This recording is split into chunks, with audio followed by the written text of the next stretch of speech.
Alright, so welcome back again. My name is Jesse, and in this wonderful and exciting tutorial, we're trying to see how to do some simple static typing using a particular module in Python called typings, right? So with typing, we can be able to specify explicitly the data types of a particular Python variable, right? So this is useful for type linters and type checkers to make it easy for them to identify the particular type when it's running. So to recap, we have two types of typing system. We have the dynamic type languages which perform type checking at runtime, such as Python, Ruby. We also have the statically typed programming languages that perform type checking at compile time, such as C++. So this is a simple image. So we have this particular code here, right? So this code is a statically typed programming code, right? Or code for short. So all the types have been specified. So that this is map, and a string, everything has been specified explicitly, right? So programming language like C++, like Scala, like F#, like Haskell, you must specify it, right? So that is, and it's the type is going to be checked at compile time. Dynamically, it's at this particular point, right? So something like this. So you don't specify the particular data type, and everything is going to work. So programming language like Python, Perl, Ruby is also going to work. So let's see how to introduce type checking, right? Or to specify our data types explicitly in Python using the typings model, right? So let's go back again. So by the end of this tutorial, be trying to see how to work with these different data types. Any is a mother of all the types. Anything can go under any. Then you check the basic stuff that comes inherently, like strings, floats, and then boolean. We work with collections, we work with union, when to use optional, when to create your new data type, and type var, and the rest. So talking about the type linters, we have MyPy, a very famous one. We have PyLint, and then a lot that you can also use.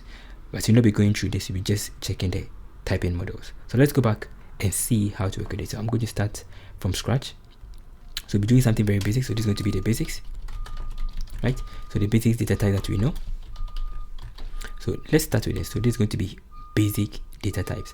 So apologies for the ping you're hearing behind, if you can hear it. So the first one is going to be something like this. If I have a variable called name, I can just specify straight away that this is a name, and this name is, let's say, John Mark, right? So by default, Python is automatically going to identify the type of this as a string, right? Perfect, which is good. But in case I want to be explicit to specify that this should only be a string, then I'll use the different format, right? So in that case, it's going to be like this. This is a normal default stuff. In case I also want to specify that, okay, this is supposed to be strictly a string, I'll just come back again, the same thing, the variable, right? Then colon, then I'll specify that this is supposed to be a string, is equal to, say, John Mark, right? So this is how to do that. So this is explicitly, right? Explicitly specifying the data type, right? So that is something very simple. So if I go back and I check it out again of this name, it's going to tell me that this is what a string, right? Very simple. So this is how to do the static typing for this particular one. So I can also do the same thing, not just for name, I can also do it for age, which is going to be by default, let's say 24, right? This is automatically going to identify that 24 is a number, right? It's an integer. If I go with, let's say, salary, and let's say the salary is 1.4 thousand, this is automatically a float. If I go back with, let's say, is male, right? Yeah, and I say that, okay, this is true, he's a male. This is also going to tell me that it's a boolean, right? So this is something very simple. So I can actually check for the type of all of them. So print type of name, and then I'll check for the rest. To print type for the age, and then I'll print the type for the salary, so you actually know that this is it, and then print the type for is male, right? So this is something very simple to help us get it. So run it. So all of them. So this is a string, as we already know. This is an integer. This is a float. This is a boolean. Very simple. So in the same way, if I had a list, let's say the places he has visited, right? And I specified, okay, he has visited a place called London. He has also visited a place called, let's say, Accra. He has visited a place called, let's say, New Delhi, right? Something like that. So this, if I specify again, and I go back and I print the type of this, is, say places, it's going to specify that this is what a list, right? Very simple. So these are by default. That is very nice of Python. Okay, now let's go back and explicitly specify the data type for this one using this particular format. To do that, just go back to the same option.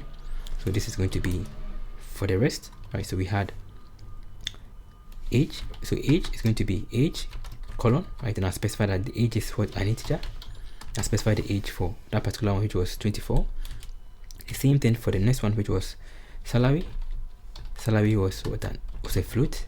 Specify that this is 1.4000. The next one was is male. I'll specify this is what a boolean, and I'll specify that this is going to be as a true. Then for the places, I can also specify, this is how to use a collection option. So it's going to be, I can also specify that this list, then I will specify that this is what the particular value, so whatever the value was this, but we will talk about the list later, right? So if I go back and I run this, everything is going to be saved perfectly, and I can check it back again. So let's check with the data types of these things. If I go back and I check it again, so this is going to tell us that this is what their particular value. So, right, so it's able to specify the types. You can also add bytes in case you have, let's say, bytes. So let's say I have my byte. So let's go to say TB, right, for byte. I can also specify the type and go with what byte, right? And I can give the byte. So B, let's say this byte, something like this, right? So this is another way of doing it. So it's also going to work. I can also check for the type again. So type, and I'll just go with what my B. Perfect. So this is how to explicitly specify the data type in Python. Now let's see how to work with collections, right? So collections, as you already know, right? Collections is anything that has to do with a group of, or an array, as the name goes, a collection of values. So it can be a list, it can be a set, it can be a dictionary, it can also be a tuple, right? So let's see how to work with collections. So I'll go back again and let's check it out. So as I was saying, we had places. Initially we had places, right, which had these particular names. In case I want to explicitly specify the particular data type for this particular one that we had, so it's going to be like this. So let's go to places, right, then colon, then list. So in Python 3.9 is Python 3.9, you can do this list, right, and then you just move on list, and then you specify like it's going to be a list of integers. Then I'll specify the values, or this is not the list of integers, but this is the list of strings, because these ones are strings, and I'll specify these values. So this is going to work in Python 3.9, right?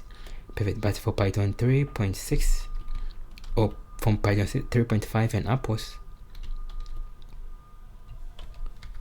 plus and upwards, you don't do this. You just have to go with the capital LS, which are important from typing. So we have to import it first.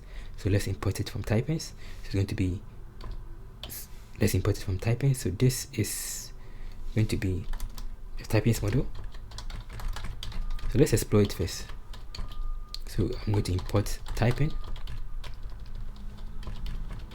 and let's explore the various things that the typing model has to offer us. So you can see from here we have the master class, which is the any type. We also have any string. We also have the callable for callables. We have byte strings. We have several different data structures, right? All the various data types, all the various data structures.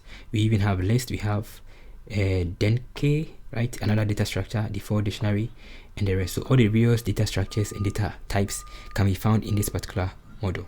Very cool, right? So now let's see how to use it, right? So to be able to use it in our code, we just have to import them. So I'll come back again. Let's hide this one, create a new cell, and just go it from typing, import list. We want to work with list, we want to work with set, we want to work with tuple, we also want to work with dictionary, right? And you can see that all of them are having capital, right, to differentiate it from the normal one. So if I go back and I run it like this, it's working now. So if I go back and I check for the type of this places, now this is what a list, right? It's a list of strings, right?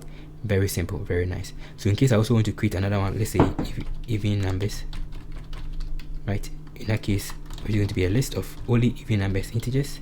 I'll specify that this is going to be of 2, 4, 6, 10, right? 8, and 10, right? So this is another way, right? So you can specify the list and then the type. Very simple. Let's move on from list to set, in case I want to work with set. So for set, it's going to be the same thing. So let's call it as, let's say, odd numbers. A set of odd numbers, which is going to be the same thing we did, right? Going to be set, capital set, then I'll pass in the particular value. So set, right? And a set of odd numbers, so let's call it integer. Then I'll specify them like this. So remember that set is supposed to be in this particular option, which is going to be 1, 3, 5, 7, right? And it's going to work. So if I check for the type of this, which is going to be odd number, this is going to give me that it's a set, right? Very simple. So this is how to work with sets, right? Now let's move on to the next collection, which is going to be, in case I also want to specify the particular data type, right? So with this option, as I said, for Python 3.9, you can do this, right? For set to use, you can do the same thing. So you can also do the same thing for set, which was odd number, right? Set, then specify whatever I want to do, right? So you can also actually do this one in Python 3.9 in Outpost, right? Then specify that, okay, this is going to be a set of integers, then you give the particular value, so 3 and then 5, right? So this is for Python 3.9, but I prefer to use this one so that in case you are coming from a previous version of Python, they're still compatible.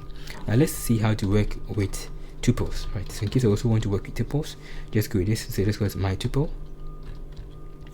So my tuple, the normal tuple is going to be like this. So to bracket, so 2, 4, 6, right? 65, right? So this is a normal tuple.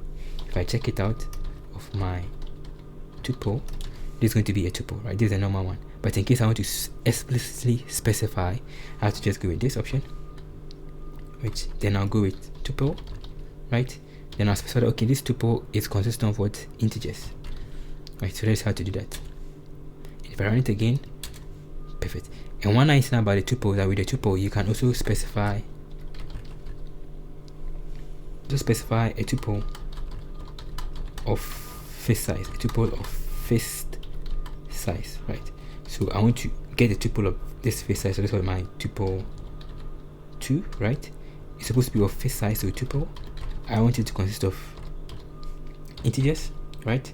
And then I also want to consist of, let's say, string, and then also float. So this is going to be only 3, right? So in that case, I have to just be explicit and come back again and specify it here. So this is going to be very, very explicit, right? So this I can't change it. So the first one must be 3, the second one must be a string, it's a hula, right? And the next one must be a float, so 3.4, right? So this is explicitly specifying. If I go back and I change it, let's copy this one and change the value. If I go back and I change this one, right, to 3, it's still going to work because it's accepting integer, float, or string, right? So you can accept any of these things. Very, very cool, right? Very nice. So this is how to work with the typing module to specify a tuple of fist size. So if I check for the type of this, it's going to be my tuple 2. Yep, perfect. It's a tuple, right? Okay, now what about if I want to specify a tuple of variable size, right? To specify a tuple of variable size, right? So in that case, you're going to be using the ellipsis. So it's going to be like this. So my tuple 3, right? Which is going to be the same thing. Okay, tuple. Then I'll just go with the particular size. So I want to take integers and then of variable size. So it can be like this option. I can go with a tuple of, let's say, 3, 4, 5, 6, 7, 8 different values, right? And it's still going to work, right? It's a variable size, right? Very simple. My tuple 3, right? And it's still going to work. Perfect. So that is how to work with typing module. You have seen how to work with tuples, you have seen how to work with set and then list. Now let's see how to work with the next type of collections, which is dictionary. So this is for dictionary. So dictionary is key value pair, as you already know. So key and then value. So key value, right? So that is for a dictionary. Everybody knows this. So that means that you must also specify the data type for the key and the data type for the value. So in that case, I can go to my dictionary, right? And I'll just go. The normal one is going to be like this option. Let's say name, and let's say John James, right? Something like that. So this is a dictionary. If I check for the type of this, of my dictionary, this is a dictionary, right? Perfect. So in case I want to specify explicitly the data type, it's going to be my dictionary. So my dictionary colon, and I'll specify that this is going to be a dict, and it's going to have the first one here is what is a string. So that means that it must consist of what? A string, right? The next one is also, the next data type is there is also a string. So you must also specify that one too as a string, right? That is a basic understanding. So this is also going to be a string. Perfect, right? And now I can just go back again and give my value. So we have name, and we have the next one, which is going to be John James, right? The next one must also be, let's say, age, no, let's not age, but gender, right? And this is going to be male, right? So this is a dictionary, right? So I go back again, I check it out, everything is working perfectly. So my dictionary is going to work perfectly. So this is how to specify a dictionary, right? You must be explicit. So in case I also want to create another dictionary of a string and then an integer, I can also do the same thing here. So my dictionary 2 is going to be this option. So dictionary, which is going to take a string and then an integer, right, for the value. Then I'll just go back again. Let's say the first one is going to be, let's say, Kofi, right? Kofi is 24, 23. Jesse is 26, right? Something like that. And then let's say another one, like let's say Mark is, say, 33, right? Something like that. So this is another way of doing it. So if I go back and I check it out, my dictionary 2, everything is working as expected, right? So this is another way of specifying a dictionary, right? These are for the collections.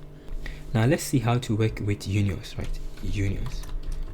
So we use union, which is a format of collection, in case it can be, let's say, in case something, so something can be one of any data type, right? So it can be one of a few, let's say one of a few types, right?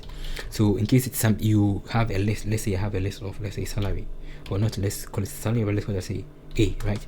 And A can also be a list that consists of different data types. So it can be strings, so hello. It can be numbers, 3.5. It can be float or normal integers, so let's say 60. It can also be a boolean, so let's say true, right? If I have something like this, right, that is why we use union, because by default, if I go back to this thing that we have and I just do list, this is a list that consists of different data types. If I go back with a list like this, let's say A1, and I just go back with this list, right, and I want to specify that this list can consist of, let's say, a string, can consist of, let's say, an integer, and then can consist of, let's say, a boolean, right? And I go back and I specify this same thing we have done here. Let's copy this one and paste it here. That's giving us an error. It's giving us a type error, right? Even if I take off this one here, right, and then let's check it out, say true, and let's make it 3. It's still giving us a type error, right? So the reason it's giving us this type error is that too many parameters for a typing list, right? So this is why it's giving us this particular error, right? So the best way is that you have to either make it like this, you have to bring the union. So if I bring the union, so the same thing here, then I'm going to unite it so that it can contain string, integer, and then boolean. That is why we use the union, right? It can be any of them. So in that case, this particular list that we have here, you can bring the union there, and then it's going to be like this. So let's go back again, paste the one above, yeah. And to make it like a union, I'll just go back again and say that, okay, unite this one. So union, and I'll pass it here, right? So that means that it can be a string, integer, boolean, right? So that is how to do that. So this fixes the error that here.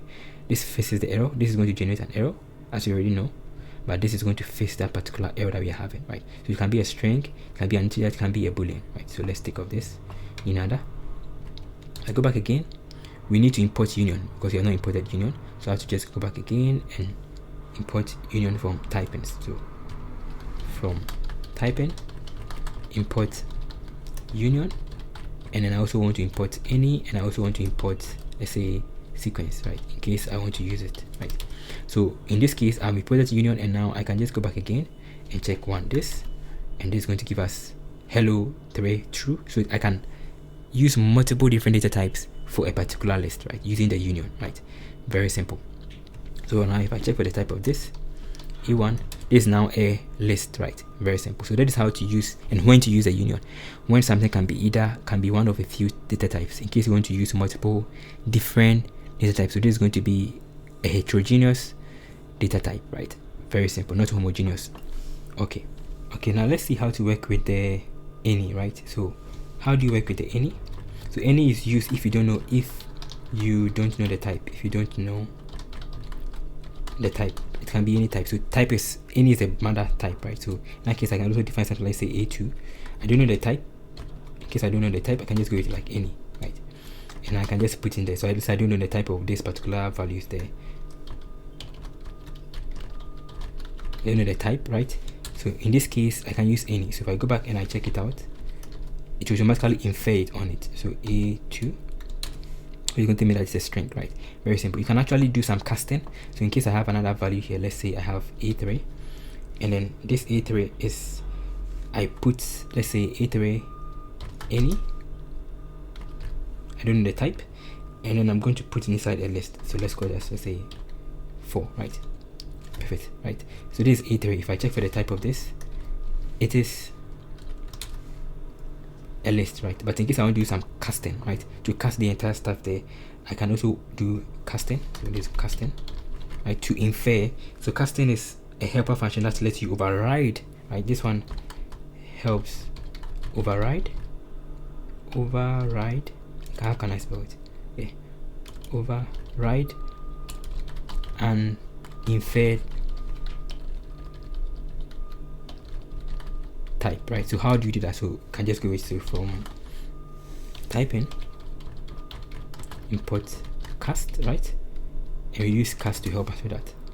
So in that case, in case I want to cast the entire stuff, I can just go back and say, let's say B, right? Let's say B3. I want to cast A3 to something that I want.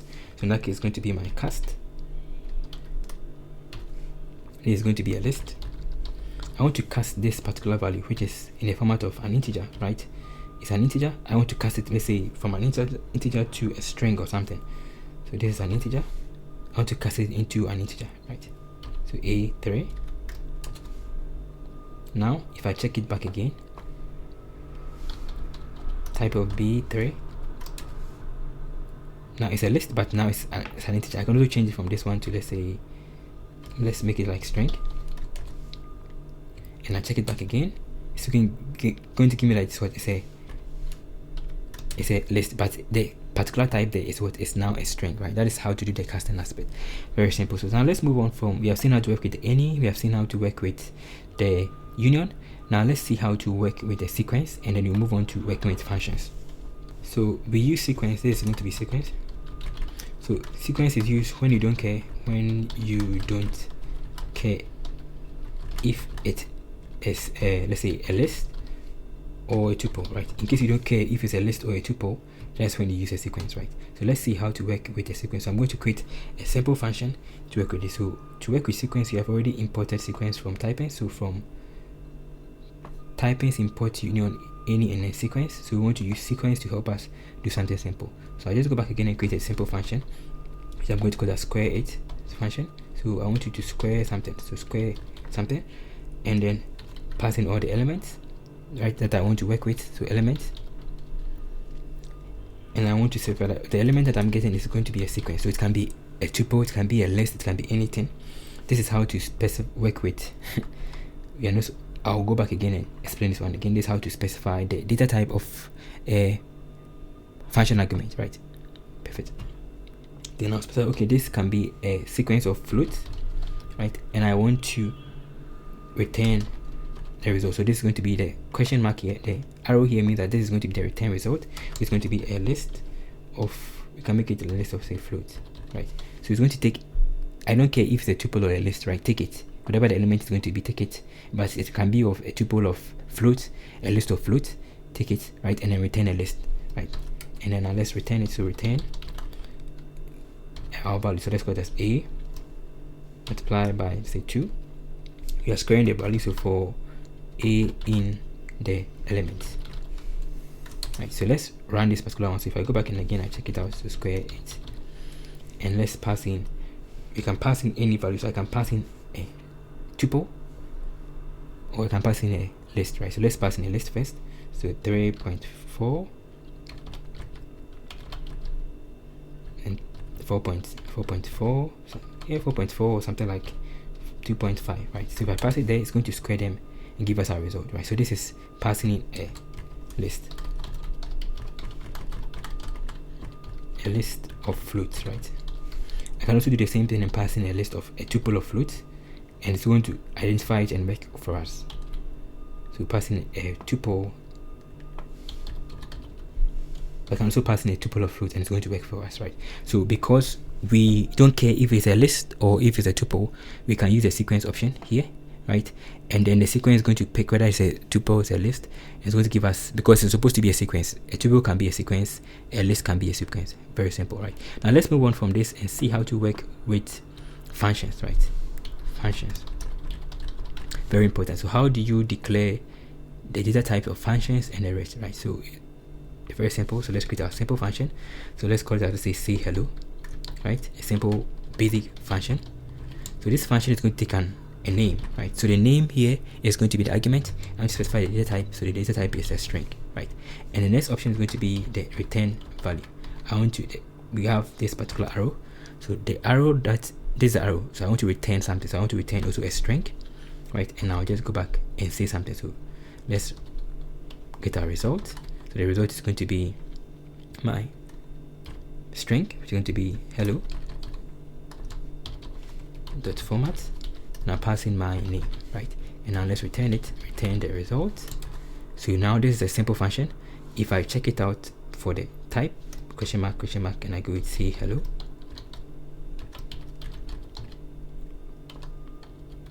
it's going to tell me the various arguments we have. So say hello, the type, and a string, right? No dot string, in case I have placed a dot string here. So let's say say hello, right?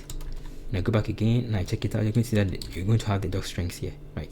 Say hello, right? Together with all the various things there for the function, right? Very simple.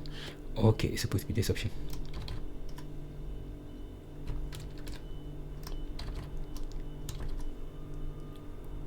Yeah, apologies for this. So in case you have any question or contribution, you can just put inside the comment section below, right? If I run it again, right, so we have our dot strings. Very nice. Now let's move on from here and let's see how to work with it, this particular simple function that we have. So in case I want to get to work on it, it's taking a string, right? So say hello, I pass in, let's say Jesse, right? So hello Jesse, right? Hello Jesse. Now this is taking only a string, right? So in case I also pass in an integer, so let's put in an integer. So let's put in an integer like 4. It's going to work, right? It's going to convert it because the return value is still string, right? So it's going to convert the entire stuff into a string, right? By default. So it's going to say that anything I pass in this must also always be a string. Very nice. So that is how to do that. A function with declaring, this is a simple function. So declaring data types of function arguments, right? Perfect. So that is one way. You can also do a lot of things, not only this one. Let's say you also have multiple arguments. So in case you have multiple arguments, so for multiple argument, function argument,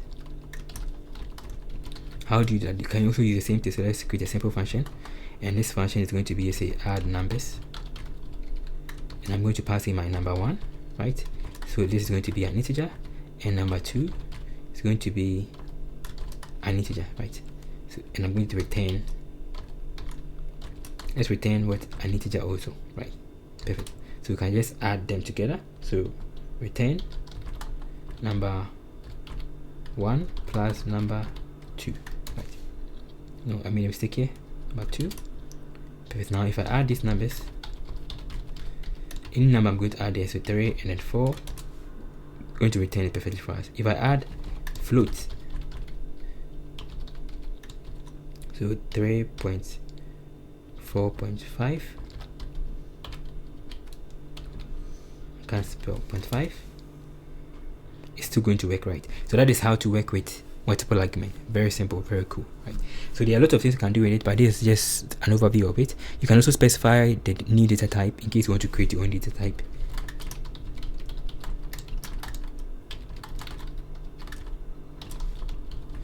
That's how you use the new type. So let's go back again. This also want to create your own data type to use it, right? The custom data type. You can just go back again and go with from typing, import new type, right? There's also type var, which you can also use similarly like that, right? And then I can specify the new type I want to create. So let's say I want to create a new type, like let's say employee, right? ID or something like that. I can go back with my new type and specify that okay, this new type is going to be calling employee ID, but I prefer it become capital, right? Because types must always be capital, right? Something like that. And this is going to be some numbers, so let's go as integer, right? So this is a new type I've created. So if I check for the type of this,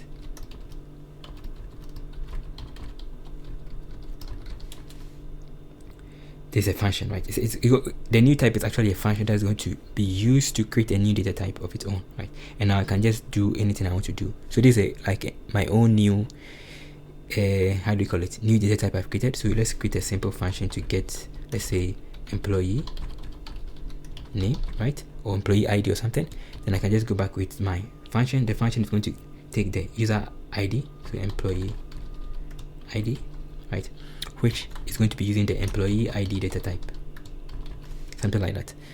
Very simple. And this is going to return, so let's it return a string, right? So from here I can just return a string, and then I'll pass in whatever ID that I have. So let's say employee ID, right? So something like this. So I can just get employer name. So let's pass in some value. So I can actually specify a value that I want to pass there. So this is going to be my employee ID. Right? Remember that this is a function as you saw it here.